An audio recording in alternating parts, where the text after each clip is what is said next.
우리 계속 문제를 풀어볼까요? 페이지는 78페이지죠. 78페이지에 2번 문제, 인건비 2번 문제고요. CTA 07년 기출문제를 수정하였습니다. 보겠습니다. 제조업을 영위하는 주한국 비상장이고 비중소기업이죠. 7기 사업연도에 다음 자료를 이용하여 법인세 부담을 최소화하는 방법으로 법인세 세무조정과 소득처분을 행하고 아래 예시된 답안 양식에 따라 필요시 계산 내역 별도 표시하고 문항 순서대로 소득금액 조정 합계표를 작성하시오. 단 전기까지의 세무조정은 적법하게 이루어졌다고 가정한다. 자, 내용을 보면요. 주한국의 손익계산서상 인건비 및 복리후생비 대역은 다음과 같다. 1. 회사는 전무이사, 영업본부장 2. 2015년 12월 31일자로 현실적으로 퇴직함에 따라 퇴직급여 얼마 줬냐면 1억을 줬네요. 전무이사는 2015년에 급여 6천하고 상여금 4천을 지급받았는데 퇴직급여 전관에 의한 급여 지급 규정은 상여금은 급여의 50%만 주게 되어 있대요. 그러면 상여금부터 벌써 한도 초과가 나오네요. 퇴직한 전무이사의 근속연수는 6년 9개월 10일이니까 나중에 6과 12분의 9만 해야죠. 10이 아니라. 회사는 퇴직급여 지급 규정이 없으며 충당금은 아직 안 배웠으니까 별도로 설정하지 않은 걸로 가정하세요. 그러면 일단은 보자마자 임원에 대한 임원 상여 초과가 일단은 그냥 암산도 가능하죠. 1,000만 원의 상여 처분 되고요. 그 다음에 꽃표시 1번으로 한번 풀어봅시다. 꽃표시 1번, 이제 이번에는 퇴직금 조정입니다. 퇴직금 조정. 자, 1. 회사 지급액은 금방 문제에서 회사는 지급을 얼마 했대요? 회사 지급액은 퇴직급여 지금 1억 줬죠? 1. 100M 2. 세법상 한도 좀 구해볼까요? 세법상 한도액은 이 문제도 별도의 규정이 없다고 했으니까 곱하기 10% 하시고요. 곱하기 6과 12분의 9 맞나? 6년 9개월 10일이니까 6과 12분의 9 맞고요. 그 다음에 이 사람은 일단은 급여가 6천만 원이라고 그랬죠. 급여 6천만 원에 더하기 우리 상여를 4천 받았으나 그 중에 1,000만 원은 한도 초과라면서요. 1,000만 원 한도 초과.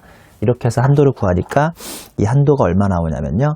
60750이 나오네요. 60750 한도는 60.75M이 나옵니다. 그러면 3번에 한도 초과는 3,925만 원이 손불을 당하시겠군요. 그래서 손불 당합니다.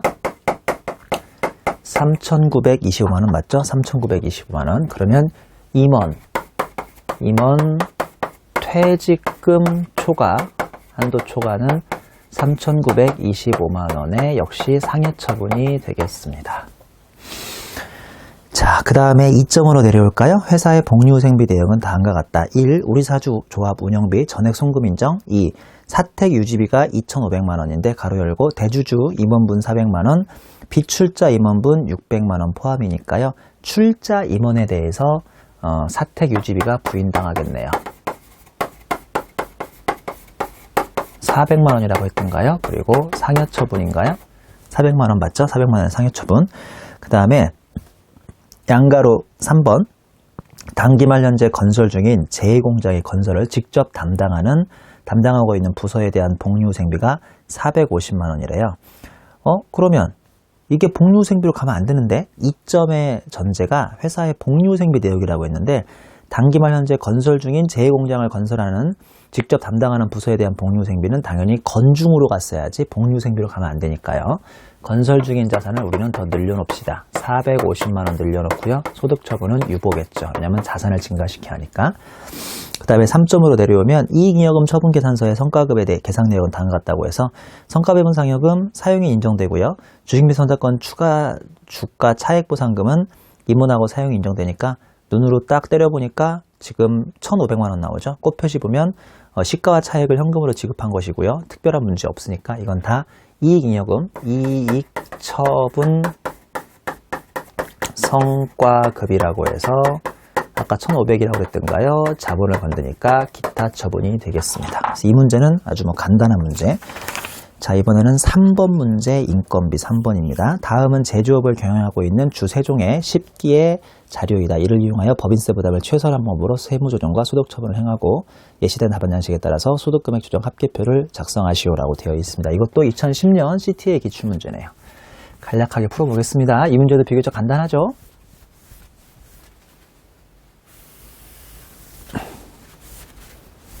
풀어볼까요?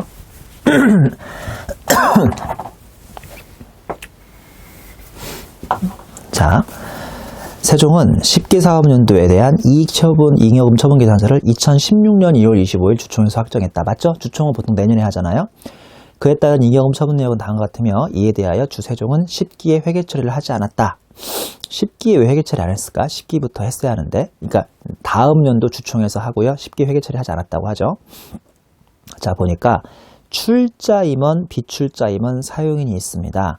주주에 대한 배당금 지급액이죠. 주주 배당금 지급액은 건들지 마시고요. 어차피 송금 인정 안 되는 거니까. 그게 아니라 성과급 지급액 중에서 자기주식 지급액은 사용인만, 주식 매수 선택 행사에 따른 지급액은 사용인 임원 합계 모두, 즉 4천만 원, 그 다음에 이거는 8천만 원, 그리고 마지막에 성과배분 상여금은 1,400만 원만, 왜냐하면 사용인만 들어가야 하니까.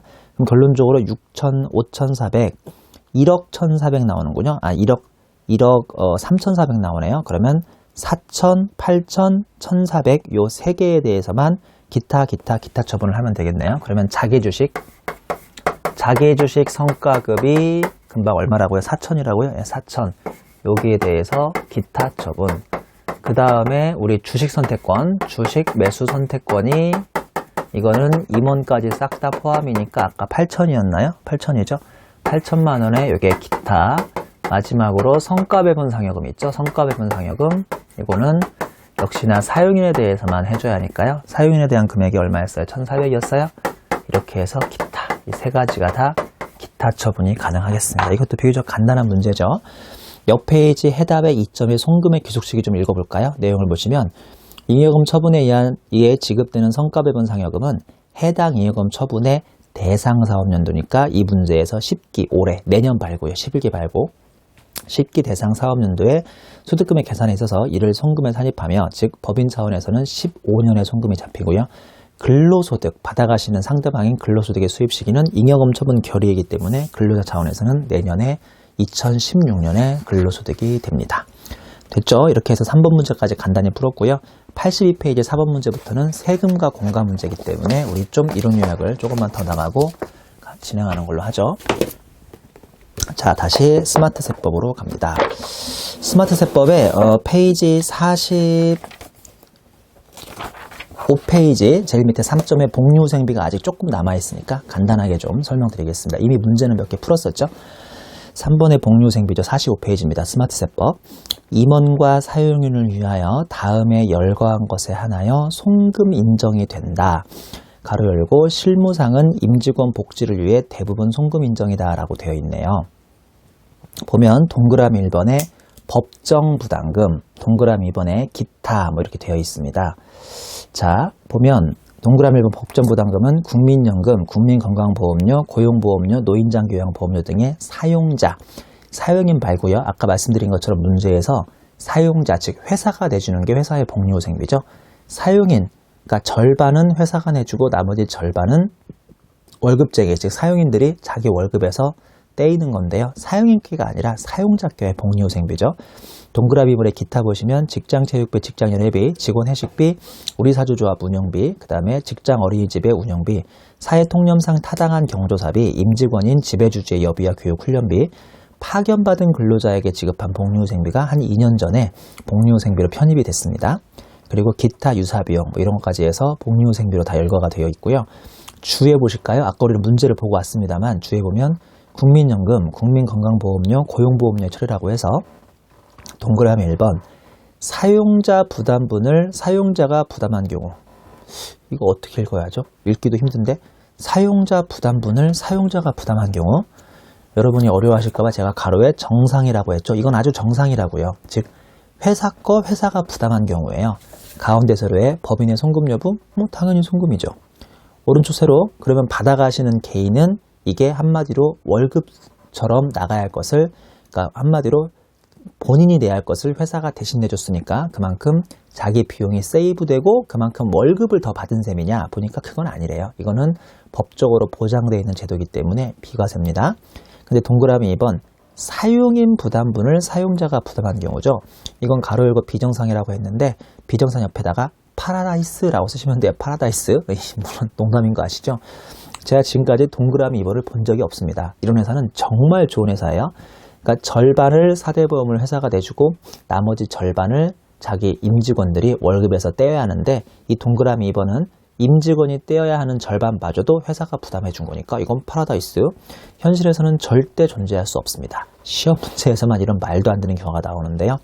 가운데 세로 야 너 왜 직원이 낼 거를 또 회사가 부담해 줬어? 송금 부인일 줄 알았는데 보니까 뜻밖의 송금 인정이 되죠. 가로 열고 인건비라는 이름으로 송금 인정이 되니까 이게 자체가 세무조정을 발생시키진 않습니다. 그러니까 계정만 서로 다를 뿐이지 어차피 둘 다 송금인 거예요. 복리후생비로 가든 인건비로 가든. 선생님 그럼 이런 걸 뭐하러 설명하고 있습니까? 오른쪽 세로 때문에요.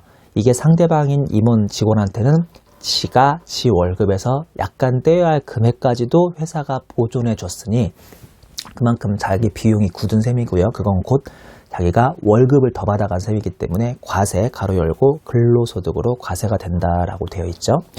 그 밑에 꽃표시 보면 단 임원 부담분을 만약에 회사가 부담했다. 그러니까 직원 부담분은 여기까지 공부할 필요 없는데 임원 부담분을 회사가 부담한 경우에는요. 이게 이제 임원에 대한 상여조로 처분이 되거든요.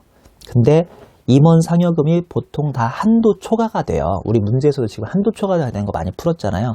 한도 초과가 이미 된 사람한테 이만큼 상여금이 더 눈에 보이지 않는 게 되니까 이 금액은 고스란히 역시 뭐가 되겠어요? 한도 초과가 돼버리겠죠. 그래서 화살표 보시면 임원 상여금 한도 초과액에 해당되는 경우에는 전액 손불되고 상여처분까지 받는데요. 이제 2차 수업 목적에서는 이 꽃표시까지도 정확히 기억을 하셔야겠습니다. 챕터 4.5에 가시면 공동경비 및 업무 무관 비용의 송금불산입인데요. 이 제가 지어낸 그림이긴 하지만 참 잘 지어낸 것 같습니다. 왜냐하면 이 그림만 정확히 이해하시면 이건 뭐 그냥 거저먹기로 이해가 될 테니까요. 자, 공동경비가 대표적인 게 S그룹 연수원이에요. 이번에 S그룹에서 삼성전자와 삼성물산에 갈 150명의 신입을 한 번에 뽑은 거예요. 요새는 잘 이렇게 하지 않죠. 요새는 다 계열사들이 각각 알아서 뽑는데요. 예전에는 계열사가 아니라 그룹 차원에서 그룹 공채를 해버렸어요. 그래서 이제 한 몇 주간 그룹에서 같이 훈련한 다음에 뭐 성적이나 희망도에 따라서 너는 삼성전자, 너는 삼성물산 이렇게 다 이렇게 나눠줬거든요. 이게 그렇다고 칩시다. 요새는 안 그렇지만 S그룹 연수를 받고 있는데 그룹 연수에서 S전자 신입사원이 100명이고요. S물산 신입사원 50명이 예를 들어서 뭐 삼성 평택에 연수원이 있다고 치고요. 그 평택 연수원에서 연수를 받고 있습니다. 자, 박스를 보실래요?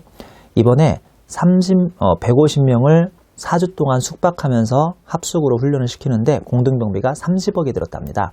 아니 그러면 당연히 30억을 몇 대 몇으로 나누면 될 거 아니에요. 이때 가장 합리적인 기준이 뭐겠어요?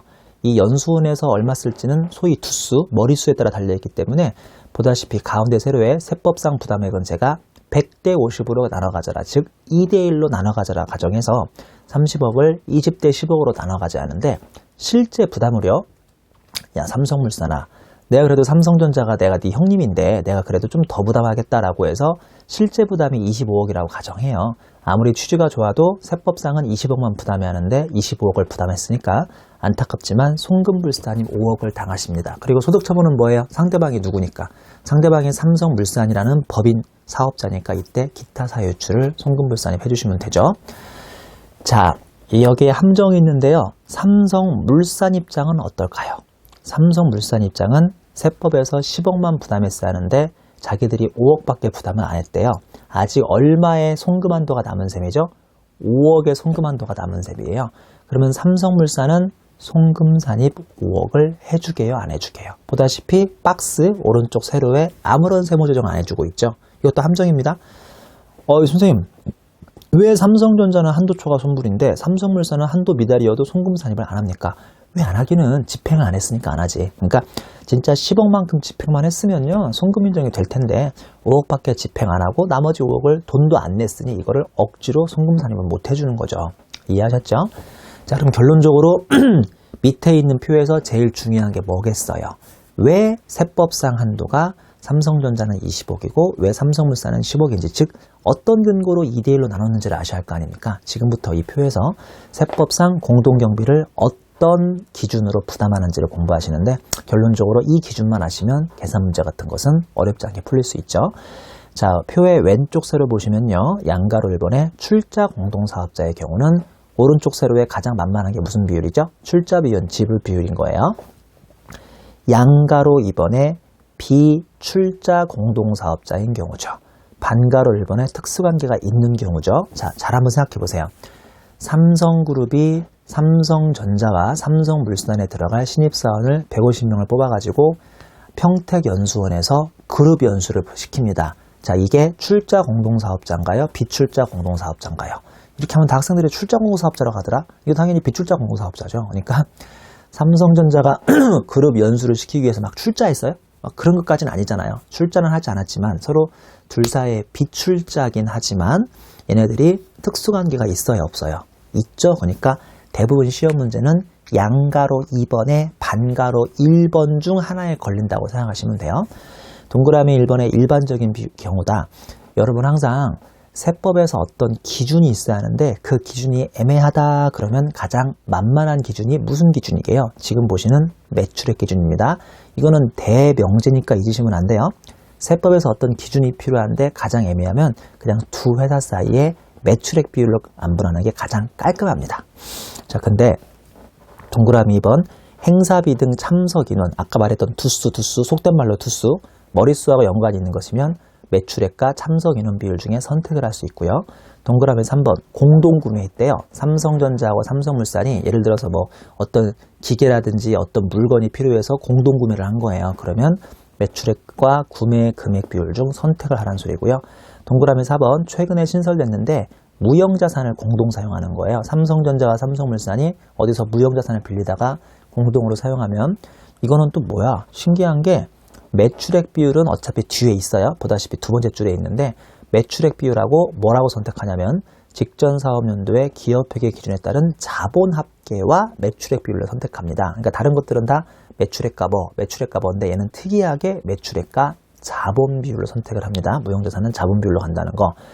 반가로 2번은 비출자 공동사업자가 일반, 그러니까 둘 사이에 특수관계가 없는 거예요.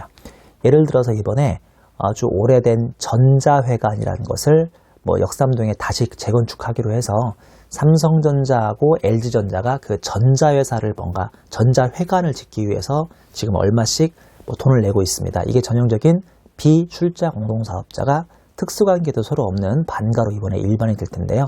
그럼 뭐 삼성전자 지가 더 내겠다 덜 내겠다 뭐 LG전자 지가 더 내겠다 덜 내겠다 막 싸울 거 아닙니까? 특수관계도 없으니까. 이럴 경우는 답을 보시면 약정, 즉 계약대로 하시면 돼요. 계약이 우선이고요. 그게 없으면 위의 비율대로 따라가면 됩니다.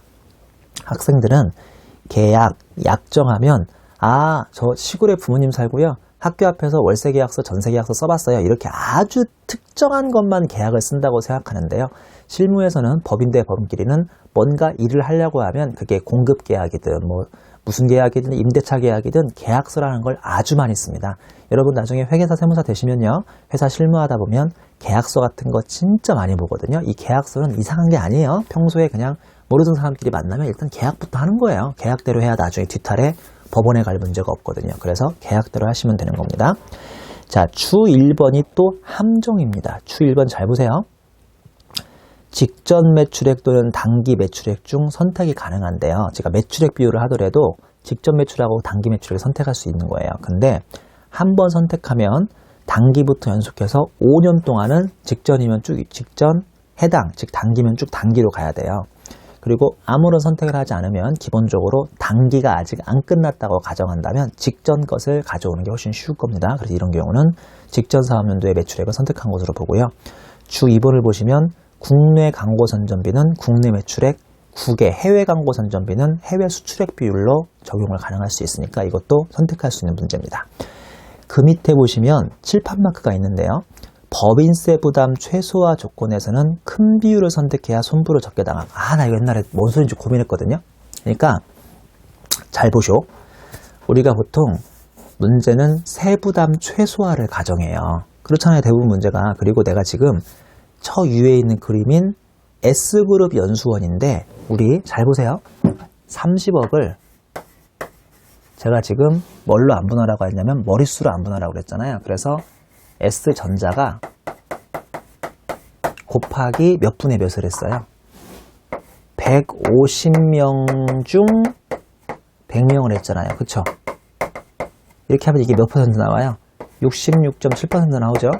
근데 다시 표로 가보니까, 가운데 표로 가보니까 참석 비율하고 뭐 중에 선택할 수 있죠? 매출액 중에 선택을 할 수 있어요. 매출액 중에. 그러면 지금 66.7%가 참석 인원 비율이고 노란색이, 빨간색은 매출액 비율이라고 쳐요. 매출액 비율 곱하기 70%라고 치죠. 그러니까 무슨 말이냐면 삼성전자와 삼성물산의 참석 인원 비율은 66.7% 대 33.3%고요. 매출액 비율은 70% 대 30%라고 쳐요. 이렇게 예를 들어서. 그러면 우리는 세부담 최소화구나. 그리고 둘 중에 선택을 할 수 있구나. 최소화를 위해서는 작은 걸 선택한다, 큰 걸 선택한다. 자기도 모르게 최소화니까 작은 걸 선택한다라고 생각하기 쉬운데 그러면 큰일 나요. 왜냐하면 작은 걸 선택하면 그만큼 한도가 커져요, 작아져요? 작아져 버리고요. 큰 걸 선택하면 그만큼 한도가 커져요. 그러니까 쉽게 얘기해서 이렇게 하면 한도가 얼마 나와요? 인원수대로 하면 한도는 20억 나오고요. 만약에 인원수대로 하는 게 아니라 이렇게 매출액 비율을 선택하면 한도가 얼마 나와요? 21억 나오니까 이렇게 하면 위에 사례의 한도 초과는 5억, 이렇게 하면 위에 한도 초과는 4억밖에 안 나와요. 뭔 소리인지 아시죠? 이거 외우려고 하면 안 외워지는 거예요. 이해를 하셔야 하는 거예요. 그래서 혹시나 문제에서 세부담 최소화를 가정하면, 그리고 선택할 수 있는 비율이 두 개면 비율은 당연히 커야 좋아요, 작아야 좋아요? 커야 66.7보다 70, 즉 매출액 비율을 선택해야 한도가 더 크게 나오니까 손불은 줄어들게 됩니다. 이거 잘 생각해 보세요. 그게 바로 칠판 마크에 있네요. 법인세 세부담을 최소화하는 조건에서는 큰 비율을 선택해야 손불을 적게 당한다고 되어 있으니까 잘 생각해 보세요. 이거. 자, 이점의 업무 부감 비용이죠. 지금부터 공부하는 업무 부감 비용은 계산 문제로는 좀 나오기 힘듭니다. 나와봐야 아주 쉽게 나올 겁니다. 자, 그림을 잘 보시면 자산은 취득 단계가 있고 보유 단계가 있고 처분 단계가 있습니다. 이때 취득 단계에 내는 세금을 취득세라고 하죠. 그 밑에 박스에 뭐라고 되어 있냐면 이게 아무리 업무 무관 자산이라 하더라도 취득 자체는 인정이 되죠. 이것도 오해하는 학생들 많다. 2차에서는 이런 문제가 안 나오는데 1차에서 이런 문제가 나오거든요. 업무 무관 자산은 취득도 부인된다. 이건 틀린 말이라고요. 아니 내가 업무 유관이든 업무 무관이든 돈 주고 샀다는데 어떻게 취득을 부인합니까? 그걸 부인당하는 게 아니라 가운데 세로에 있는 보유 단계의 대부분의 비용이 싹 다 부인당하죠. 왜냐하면 업무 무관이니까. 예를 들어서 업무 무관 비용 부인에 재산세, 수선비, 관리비, 지급이자 등 싹 다 손불의 기타 사유출이고요. 그 업무 무관 자산이 토지가 아니라 건물이라면 매년 감가상각을 할 텐데 이 감가상각비도 손불 유보를 당하십니다. 그리고 오른쪽 세로의 처분 단계인데요. 업무 무관 자산이어도 처분은 인정됩니다. 결론적으로 업무 무관 자산은 취득, 보유, 처분 중에서 이 보유만 부인당하고요. 취득하고 처분은 인정이 되는 거예요. 자, 옆 페이지 양가로 2번은 아까 이미 문제에서 수도 없이 나왔었죠. 출자 임원에게 제공한 사택 유지비인데 내용을 보시면 사택은 복리후 세상 취지가 좋으므로 사택 유지비, 즉 우리 사택에서 나가는 전력비, 가스비 이런 난방비인데요. 전력비, 관리비 등은 법인의 송금이 원칙이나 다음과 같이 출자 임원에게 제공하는 사택에 대한 유지비는 손불당한다고 되어 있군요. 표를 보시면 동그라미 1번 출자 임원인데 가로 열고 소액 주주는 제외랍니다. 즉 대액 주주만 부인당하는데요. 대액 주주는 제가 지어낸 말이고요. 그 주에 보시니까 지분율이 1% 미만이면 소액 주주고 1% 이상입니다. 1% 포함이에요. 1% 이상부터는 소위 출자 임원이라고 부릅니다. 표에 가시면 오른쪽 세로에 출자 임원은 송금불산입, 동그라미 2번에 비출자 임원 소액주주 포함 앤드 사용인은 송금산입이죠. 주 밑에 꽃표시 있죠? 사용인은 1%가 넘어가더라도 출자 사용이라는 개념은 없대요. 이것도 함정으로 잘 나오니까 기억하셔야 돼요. 자, 양가로 3번에 기타 업무 부관 비용인데요. 혼자 보시죠. 1차 수업 목적에서 2차 수업 목적에서는 대단히 유치하기 때문에 거의 안 건드는 토픽이니까 혼자 보셔도 큰 문제가 없겠습니다. 챕터 4.6으로 가시죠. 세금과 공과금의 송금불산입인데 제가 이따가 두 문제 정도가 나와서 이 두 문제를 풀어드릴 텐데요. 세금과 공과. 세금과 공과의 송금불산입도 요새 수준의 2차 시험에서는 잘 건들지 않습니다. 이게 좀 유치한 편입니다. 비교적. 그래도 말씀드린 것처럼 시험은 뭐가 나올지 모르니까 문제는 풀겠습니다만 1점의 세금을 보시면요. 4.6의 제목은 세금과 공과금이죠. 넘기시면 2점의 공과금이 있죠. 페이지 49페이지 2점의 공과금이 있는데 보다시피 공과금은 내용이 작아요. 그러니까 지금 배우시는 세금을 통해서 공과금까지 다 한 번에 배울 수 있으니까 세금을 통해서 같이 원칙부터 한번 판단해 보겠습니다. 자, 거기 참 좋은 그림이 있는데 조세, 공과금 마찬가지라고요. 세금과 공과 다 마찬가지인데 원칙은 송금인데 예외는 손불이라고 돼 있죠. 볼까요? 무슨 말인지? 그러니까 세금 내면 원래는 송금 인정이 돼야 돼요. 세금 내면 원래는 송금 인정이 돼야 돼요. 자, 내가 조세를 냈습니다. 그러니까 세금을 냈어요. 이따는 세금, 이따는 공과금으로 또 배워요. 공과금. 둘 다 공통적인데요. 세금을 냈거나 공과금을 내면 이게 원칙적으로는 송금 인정이 돼야 돼요. 국가에 돈 내는 거니까 송금 인정이 돼야죠. 근데 예외적으로 이거를 조세 정책적 목적이라고 하는 경우도 있어요. 조세 정책적 목적이라고 하는 경우도 있습니다. 손불이 당하는 경우가 있죠. 자, 그를 위해서 원칙부터 아셔야 하는데요. 자, 원칙이 어떨 때냐? 내가 피할 수 없습니다. and 잘못도 없어요.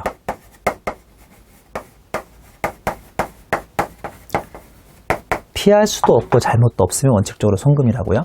예를 들어볼까요? 여러분 재산세 아세요? 저도 지금 재산세를 내고 있어요. 왜냐하면 제 집이 있으니까. 우리 집이 있는 사람들이 재산세를 냅니다.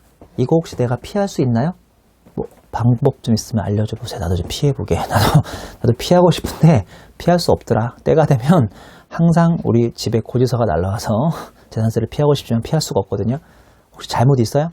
내가 집 하나 가지고 있는 게 그렇게 잘못이라고 생각하십니까? 그러면 저 북조선으로 가세요. 북조선. 그러니까 내가 뭐 집 있는 게 잘못이야? 그러니까 재산이 있다고 잘못은 없거든요. 즉 재산세 같은 거 피할 수 없고 잘못 없으니까 재산세 내시면 당연히 원칙적으로 송금 인정이 됩니다. 그러니까 세금 내면서 기분 나쁘겠지만 그렇게 기분 나빠하지 마세요. 이게 그나마 절세에 도움이 되니까요.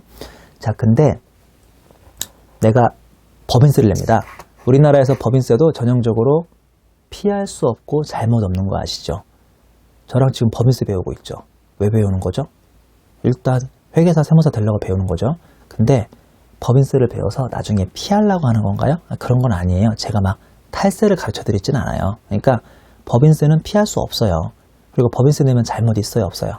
법인세 내는 게 왜 잘못이에요? 그러면 법인세 내면 뭐 잡혀갑니까? 그럴 리 없잖아요. 그러니까 법인세도 피할 수도 없고 잘못도 없어요. 근데 이미 우리 1차 때 배웠겠지만 법인세는 송금이에요? 손불이에요? 손불이죠. 그 이유가 조세 정책적인 이유로 손불을 한다고 생각하시면 돼요.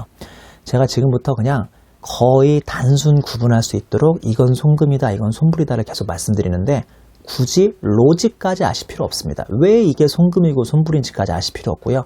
이 큰 원칙만 머릿속에 딱 삼아두시고 그냥 거의 단순 구분하시면 돼요. 그냥 딱 보고 직관적으로 야 이거 송금이구나 손불이구나 라고 하시면 되는 거예요. 왜냐하면 이게 2차 수업 목적에서 그렇게 중요한 토픽이 아니니까. 자, 47페이지 이 그림의 오른쪽 세로에 누가 송금이고 누가 손불인지가 대충 나와 있는데 화살표에 보시는 것처럼 제가 파란색으로 잘못 없고 피할 수 없으면 송금이다 라고 해놨죠. 넘겨보시면 지금부터 역으로 송금 불산이 되는 것들을 배우십니다. 반가로 1번에 법인세 비용은 법인세 비용이라 하면 법인세만이 아니라 10% 더 부과되는 법인 지방소득세 그리고 법인세에 대한 농특세까지 싹 다 에브리 몽땅 손불이고요. 반가로 2번 부가세 매입세액이죠. 이게 뭔 소리인지 알죠? 내가 나중에 다 우리 부가세에서 배우지만 내가 2,000원짜리 초코파이를 사와서 3,000원에 판다면 오리온에 2,000원을 내는 게 아니라 부가세 포함해서 얼마를 내게 돼 있어요? 2,200원 내게 돼 있죠? 그러면 그 2,200원 냈을 때 200원이 나의 송금이냐 이거예요. 이거 송금 아니죠. 어차피 나중에 매입세 공제로 돌려받을 수 있으니까 앞사람한테 먼저 떼인 무슨 성격에 불과하죠? 선급금, 대급금 성격에 불과하기 때문에 요거는 송금이 아니라 자산입니다. 자산. 자, 동그라미 1번의 공제액이죠. 즉 2,000원짜리를 2,200원 내고 왔지만 200원은 나중에 공제된다니까요. 그러면 이게 손불로 유보. 뭐를 잡아야 하니까? 뭐를 잡아야 하니까? 자산 잡아야 하니까. 그 1-26페이지 전수기하고 써있네요. 이거 예전에 입금불산에 배울 때 설명했나봐요. 자, 동그라미 2번의 불공제, 이거는 나중에 3-48페이지, 즉 부가세, 매입세, 불공제 설명드리는데 A, 법인이 잘못해서 매입세 불공제를 당하는 경우가 있어요. 밑에 주 2번에 제가 써놨어요. 보면 사업 관련 없는 걸 산다거나 사업자 등록 전에 너무 빨리 사온다거나 세금계산서를 안 받아왔거나 아니면 매입차별 합계표를 안 냈거나 이거 다 내가 잘못한 거거든요. 그러면 얘는 손불의 기타 사유유출 처분을 당하고요. 다시 표로 올라가시면 B, 법인 귀책 사유가 없다면, 즉 매입세 불공제긴 하는데 내가 잘못한 게 아니라면 그게 만약에 자산성이 있으면 자산원가, 자산성이 없으면 즉시 송금 인정이라고 되어 있죠. 자, 주 2표에 보시면 두 번째 칸에 기획부터 비획까지 해서 자산성, 그러니까 법인의 귀책 사유가 없어도 손불당하시는 사유들이 써 있는데요. 접대비 관련, 영업용 아닌 비영업용 소형승용차, 부가세 면세 관련, 토지 조성 관련, 영수증 발급받은 거, 간주임들에 대한 부가세, 이런 것들은 내가 잘못해서 손불인 게 아니라 부가세 취지에 따라서 어쩔 수 없이 손불이거든요.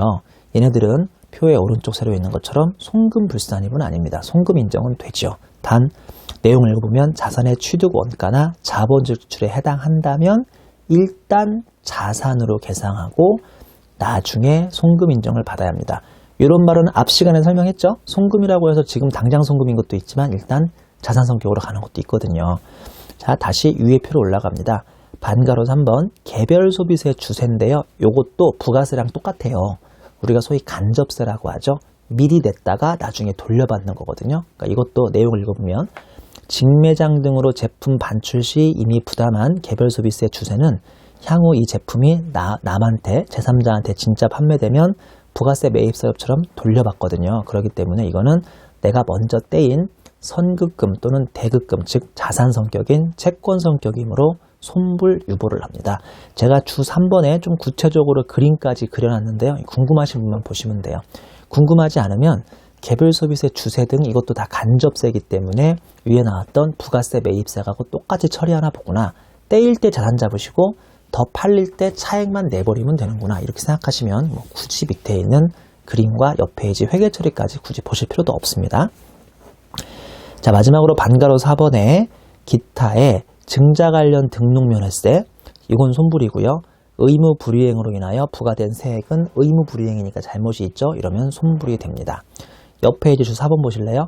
법인 설립하거나 담보 대출할 때 저당권 설정 관련, 그리고 임원을 변경할 때 법인 등기부 등본에 그 수정이 있어야 하는데 그런 등기 등의 등록 면허세는 송금 인정이 가능합니다.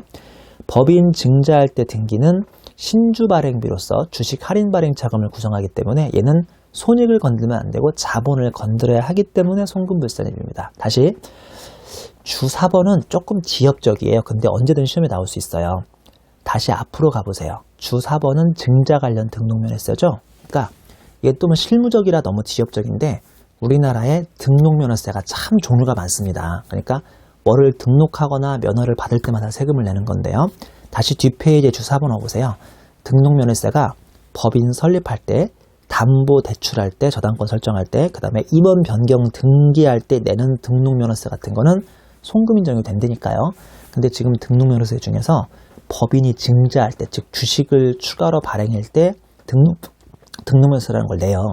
이때는 주식 발행할 때에 대한 신주 발행비 성격으로 결국은 주식 할인 발행 차금을 구성시켜야 하거든요. 이거는 자본에 관련된 거지 송금에 관련된 게 아닙니다. 그래서 송금 불산입을 합니다. 주 5번에 간주취득세, 관세, 환급금 등의 법인세법상 처리인데요. 간주취득세는 가운데 세로의 의는 혼자 보시고요. 어차피 이거 취득세에서 조금 나오는데 우리 회계사 2차 시험 같은 경우는 취득세인 재산 지방세가 시험에 안 나오니까 그냥 오른쪽 세로만 읽어보시면 돼요. 간주취득세는 법인세법상 처리가 주식의 취득부대 비용으로서 취득 원가로 잡아라, 즉 손불에 유보하시라는 소리고요. 관세는 오른쪽 세로에 이것도 매입 부대 비용이므로 자산 취득 원가에 잡아야 하니까 혹시나 기업 회계가 비용 처리했으면 손불 자산 유보하라는 소리고요. 마지막에 관세 환급금은요. 수출하면 돌려받는 경우인데 오른쪽 세로에 보시는 것처럼 환급받는 관세는 입금에 해당한다라고 돼 있으니까 결론적으로 이 주 5번은 가운데 세로보다는 양쪽 이 세로만 잘 기억하시면 우리 수업 목적으로는 크게 어긋나지 않습니다. 2점의 공과금을 볼까요? 공과금 보시면 양가로 1번 원칙, 순자산 감소 유무로 송금 인정이 된다고 돼 있죠. 요거네 요거 피할 수 없고 잘못이 없으면요.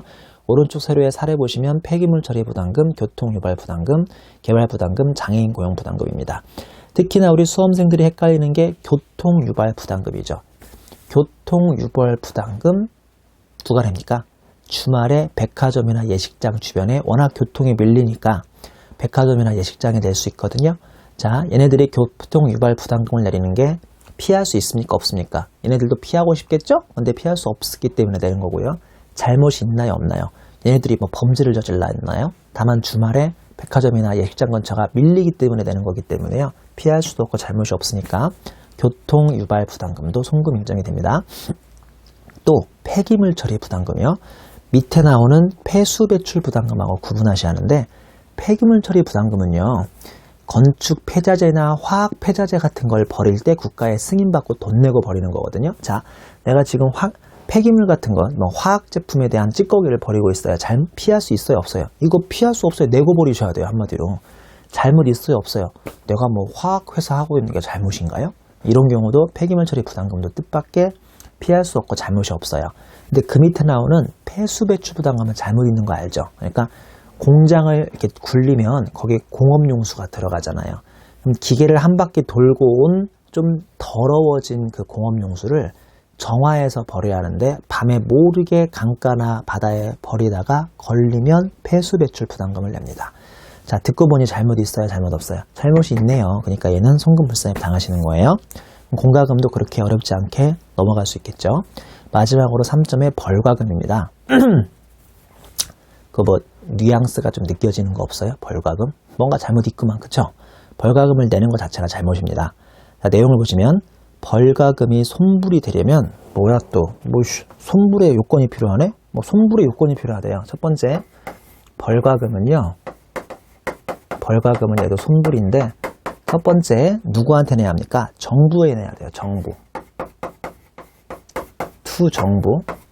두 번째 그 다음에 뭐를 위반해야죠? 법령, 즉 법률이나 이런 법령을 위반하셔야 돼요. 이게 요건이라는데요? 참 웃기네. 우리 일반적으로 세법에서 요건을 만족하면 좋은 거예요, 안 좋은 거예요? 일반적으로 좋은 거거든요. 근데 벌과금의 이 두 가지 요건을 만족하면 좋은 거예요, 안 좋은 거예요? 안 좋은 거죠. 왜냐하면 벌과금이 손불이니까.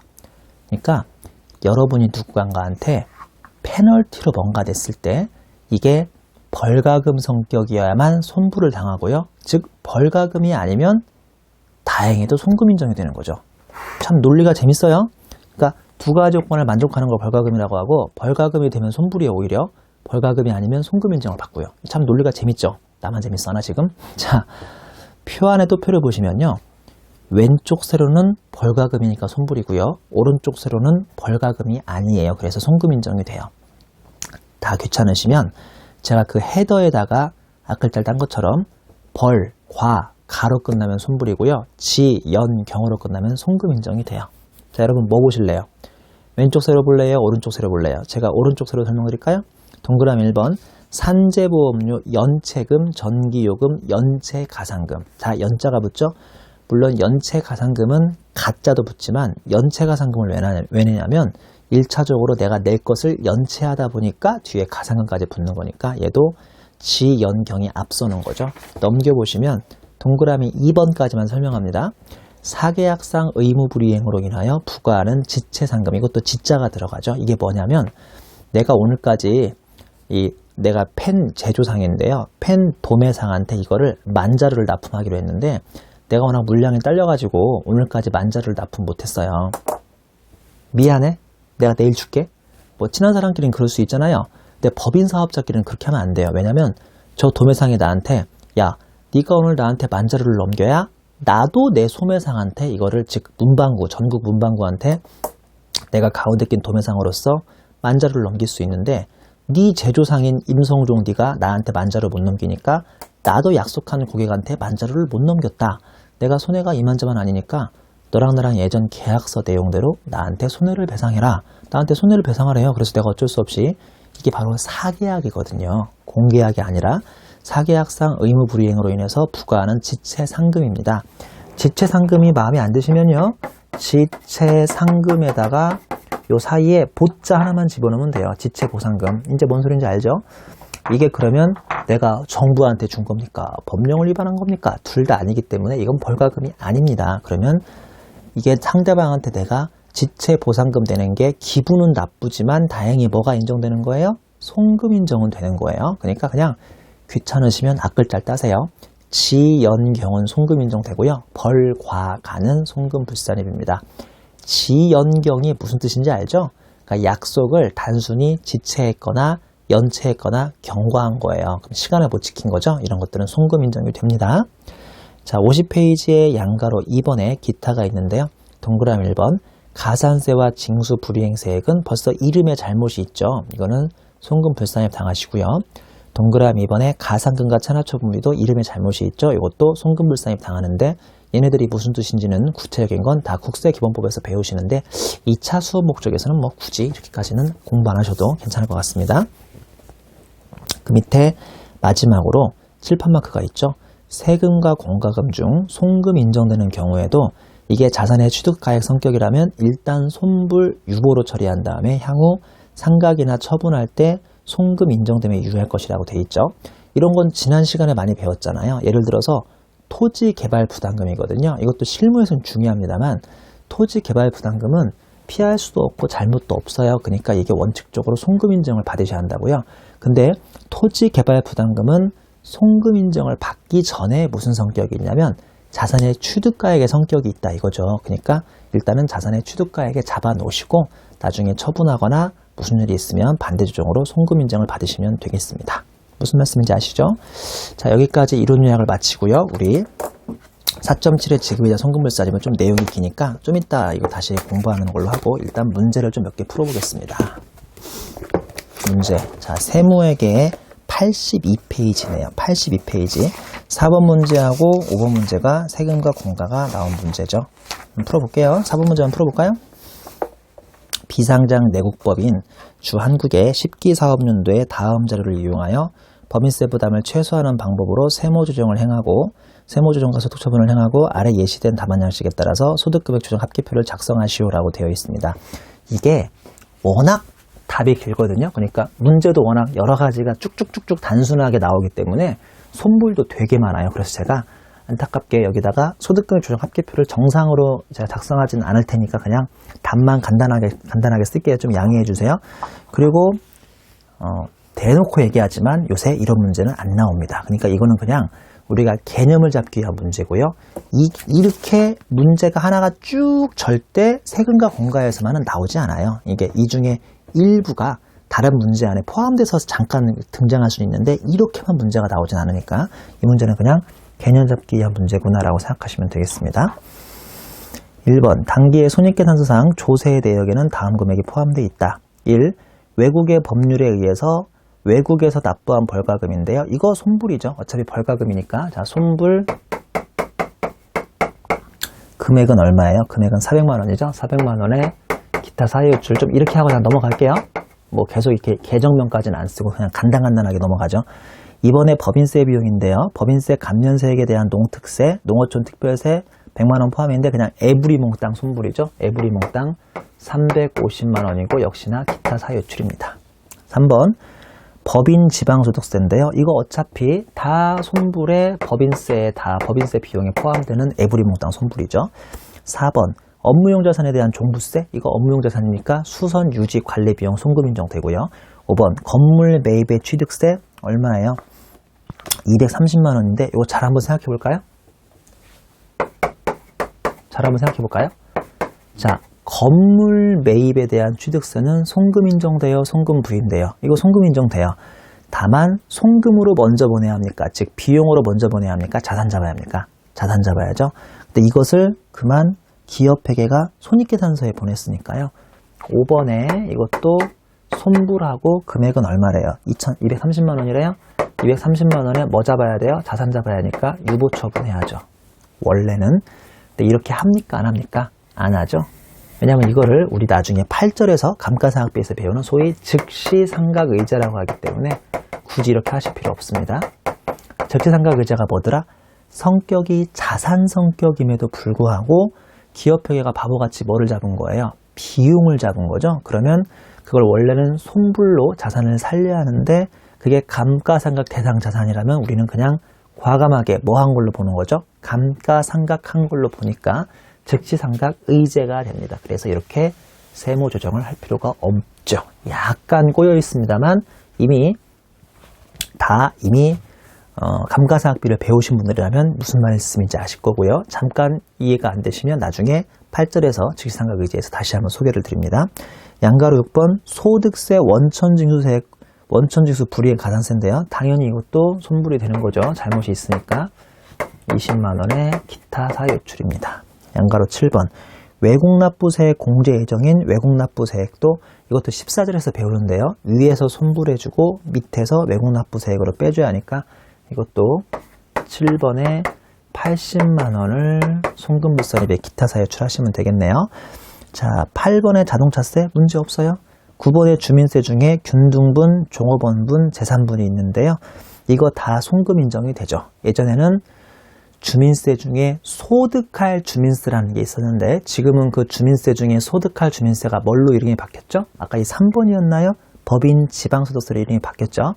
그러니까 법인세가 100억 나오면 10% 110억을 세금을 낸다니까요. 그 10%를 과거에는 소득할 주민세라고 했는데 요새는 소득할이라고 하지 않고 그냥 법인 지방소득세라고 불리고 있고 그게 여기 있잖아요. 그렇죠? 그래서 이 9번에 남아있는 찌끄레기 잔존되어 있는 주민세는 다 송금 인정이 됩니다.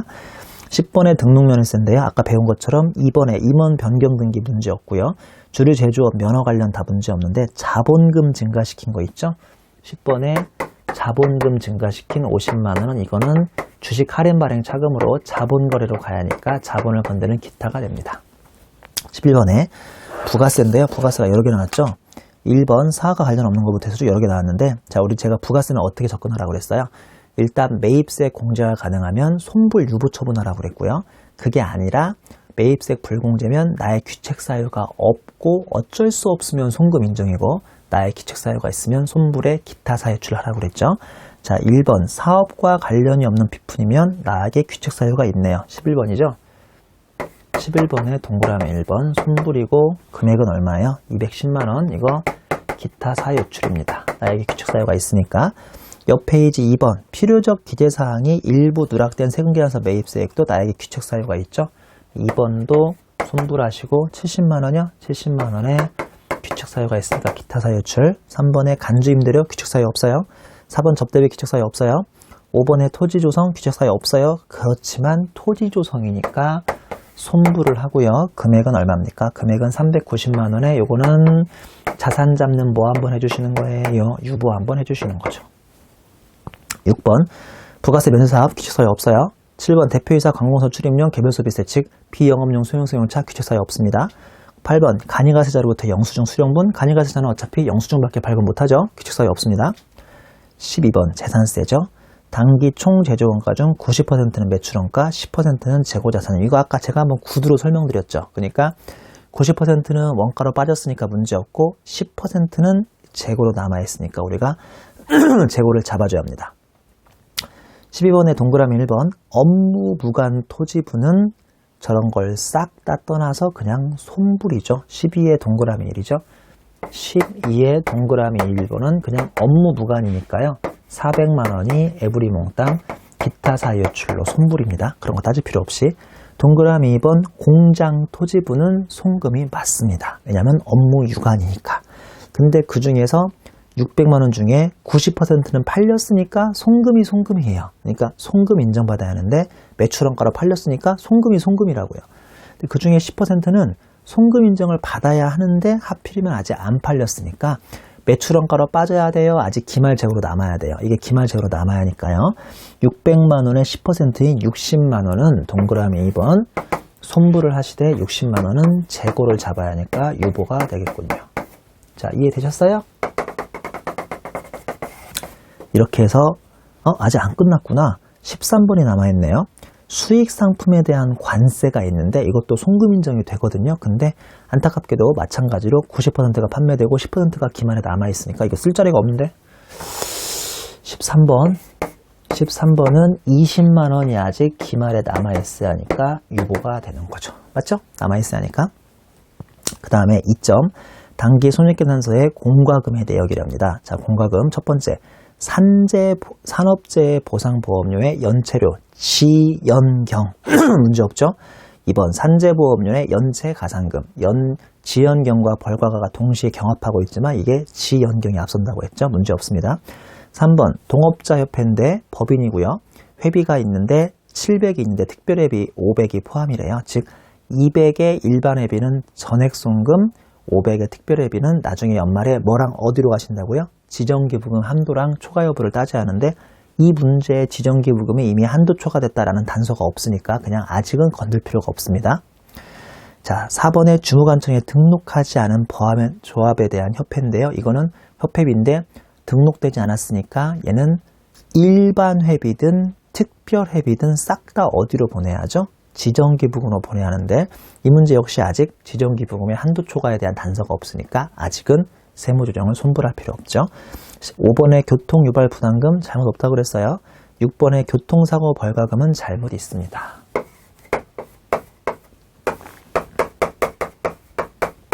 금액은 얼마인가요? 금액은 70만 원이죠. 잘못 있고요. 기타 사유 요출 한번 해주시면 되겠군요. 동그라미 7번이죠. 조달청 납품계약지상금, 이거는 지연경에 해당하니까 송금. 8번에 전기요금 연체가산금, 역시 연이 앞서니까 송금. 9번에 폐수배출부담금은 걸렸어요. 밤에 야금야금 110만 원인가요? 뭐 내버리다가 걸렸다고요. 기타 사유요출. 그 다음에 10번에 폐기물 처리 부담금 문제였고요. 11번에 국민연금 사용자 부담금은 임원부담금 30만 원 포함해서 회사가 내야 할 거 회사가 냈으니까 문제였고요. 마지막으로 12번 개발이익 환수에 관한 법률에 의한 토지개발 부담금 190만 원은 송금 인정은 됩니다만 그 이전에 어디에 잡으라고요? 190 자산의 취득원가에 잡으셔야 하니까 소득처분은 유보 한번 해주시면 되겠습니다. 여기까지 해서 1분 문제 풀었는데요. 첫 번째 문제 4번 문제 풀었는데 말씀드린 것처럼 이렇게 길게 요새는 생과 공과가 안 나오지만 그냥 트레이닝 목적으로 한번 보시라고 했고요. 우리 잠시 쉬었다가 계속 문제를 진행하겠습니다.